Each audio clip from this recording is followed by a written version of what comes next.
You found it. Your home for the best content on your favorite team, the Fighting Tigers of LSU. Do us a favor, subscribe to the channel, leave your comments below, and be sure to smash that like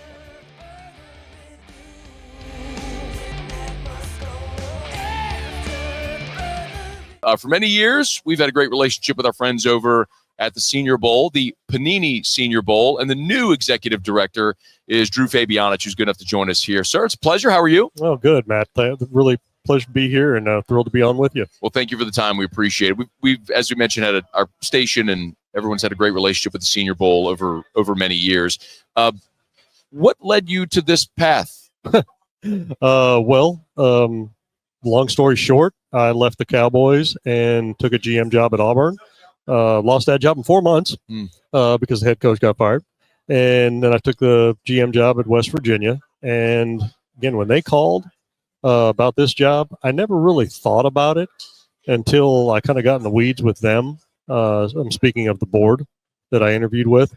I didn't have a clue how much that the Senior Bowl was actually involved in civic pieces throughout the city, and the city was so involved in the Senior Bowl. There's something going on that's Senior Bowl related almost every single month of the year. And people ask me, here they say, oh, well, where are you living? Well, Mobile. Mobile, yeah. And I was like, because it's full-time gig and there's a lot going on that people don't even see. I mean, we're involved with, the NFL flag football for the young kids. We sponsor that. We give away $5,000 to every single high school, in Mobile, for uniforms or whatever they're going to use it for. We have uniform giveaways after we're done with the practice gear from the year before. I mean, there's so many things that, are tied with the community that I didn't even have a clue about. So what brought me to it was it checked a lot of boxes for me and my wife. I wanted to be back down south. I wanted to be close to the coast, Sure. Wanted to be close to the beach. You succeeded there. Yes, and we've got family over in St. Augustine, Florida.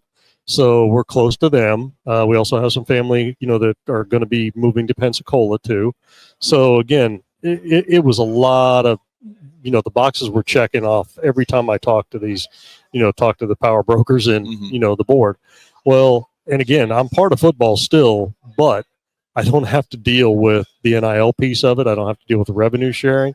I don't have to deal with a lot of what's going on in college football right now that I really don't like, but I realized I had to do it just because it was part of the business.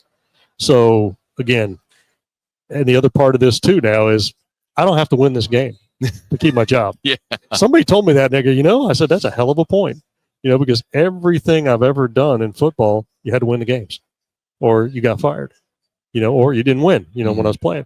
So, I mean, it was really, really attractive to me. Plus, Jim had done a really good job. Phil Savage did a good job before him. This wasn't broken. Now my job is to be the steward of this and to just try to take this to a different level. And the biggest piece to me is that we still have to remember this is about the players. And we got to make it better for the players, whether it's the schedule that I'm going to change and whether it's how the practice sessions are done, whether it's the time that they have to get, have to spend at night where they're going to get more off time. I mean, because again, they have to understand that this is about them and it's a pleasurable experience for them to come to it. Yeah. And they also have to understand that it's a very valuable piece in the draft process, because again, it's you play the best against the best. And I go back to Bill Parcells when we used to, pull out a guy and we'd say, here's a cut up. He said, I don't want a damn cut up. He said, I want to see him playing against the best possible player that you can find him playing against. Well, you do that down to Senior Bowl every time you come down there. Well, you're going to be lining up against not one of the best. You're going to be lining up against the best at every position, down there. So if you perform well there, you're going to increase your draft value. And the perfect example is the young man Zabel from North Dakota State last year. The league had him as a high third. Well, he goes 18th pick in the first round. On a 4-year contract, that's a $12.7 million difference. Just in that space, how he increased his value. It's a pretty profitable week. No doubt. So you perform well in practice, you perform well in the game. I mean, it makes a difference. And that's the biggest thing to me. I got to sell not just the player, I got to sell the agent, And again, I brought this up to Greg McElroy. I said, I did a study, the guys that got injured, because agents always going to say, well, there's a possibility you get injured. There's a possibility you get hit by a truck too. Well, only 1% of the players that played in the game had an injury where they could not finish the game. Now, I'm not talking about some hamstring or whatever, right? And Greg goes, I was at 1%. Was he really? He broke his thumb in the game. Oh, wow. Right? So I was like, okay, well, there you go. I mean, I didn't remember it was you. I was just looking at the analytics and the statistics. So, again, it sounded like I'm a salesman. Well, I am because I'm recruiting. Right. Right? Well, how important is it for you to play in this game? That's what everybody has to understand. And the guys that have been on this station, the guys that have been around, guys that have played in it, every single one of them said it has benefited their career to play in the Senior Bowl. So the Panini Senior Bowl, which is big too. Yeah, so because Reese's was the sponsor for a while, so the deal with Panini is interesting because there's such a trading card cultural boom in the last 3 to 4 years. Agreed. Certainly. How did the deal with Panini come together? Well, they were the sponsorship for the practices for the last 2 to 3 years. Okay. And they had their own Panini night, like on a Wednesday.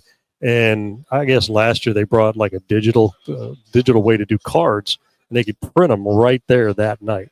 Well, I guess it went nuts on social. I mean, the guys were posting their cards. They had them in the plastic holders. They were going nuts with it. And they were like, gosh, we get this much exposure just for that. Why wouldn't we do the whole game? Right. And get involved in the community? They donated, to 2 of our, local charities. They've gotten involved in every single aspect that we do every single month. Because again, there's something going on every single month in Mobile for the Senior Bowl or Senior Bowl related that we're part of. So I think they saw the value, and I saw the value. As soon as they said Panini, I was like all in. I said, because I wanted, and again, Reese's was a great, great partner for a lot of years, but having a sports, company involved in football, I think is a great, great deal. And I think that the players are going to see that they can increase their brand, with Panini. Plus, Panini may be already representing, some of the players that we're already, inviting. Yeah. So I would think that they would want them to play, wouldn't you? I think there's enough of a proven track record with the Senior Bowl that it's mostly beneficial to the guys who go and participate in the practices and in the games. Drew Fabianich is with us here, executive director of the Senior Bowl. So let's get to a little bit of the brass tacks of the game this year and the week. How is recruitment going? Maybe when does that? You say you never stop recruiting, but how is that process going for this year? Well, I mean, I'm recruiting here, right? To be quite honest with you. Now we're putting out a different list in middle August.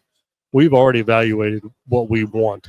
Now, again, guys can play up into it. They can play up into an invite because not everybody has played enough or proven themselves enough to where I can say, hey, you're ready to go right now and you've only played 2 games. Well, I've got to see a little bit more proof. Plus, that evaluation process is ongoing throughout the year, but we're still going to put our primary list out in August. So we're ahead of it. And then as soon as this game's over with and we start with the next class for the next group, this is no different than preparing for the draft for the NFL. None. We built it the same way. Jim built it the same way, where area scouts and scouting assistants are doing the groundwork. My director of football operations, Jack Gilmore, and myself, we're deciding on where the stacks are, and how, one player is better than the next this position. And then we're put together the list to send out to the schools. And we're going to put it out on social, and it's going to be huge because it's a big change. And the practices and the week is also going to change. There's only going to be formal interviews on Monday night, and then the evenings are going to be free after a short presentation of whether it's Merrill Lynch or, whether it's Morgan Stanley or whatever, or it's NFLPA and then Panini. Those evenings the players are going to have time to get with their agents. They're going to have time to, recover. Well, everything's going to happen in the morning on the formal interviews. So I had to push practice back, about 45 minutes per. Well, here's where it got better for everybody in the community. The second practice, you're going to be able to take your kids to the second practice and see almost the whole thing. Cool. Because it's not going to end until 6 and you stand at 4:30. Well, we're doing that to actually help those people because not everybody can go to the game.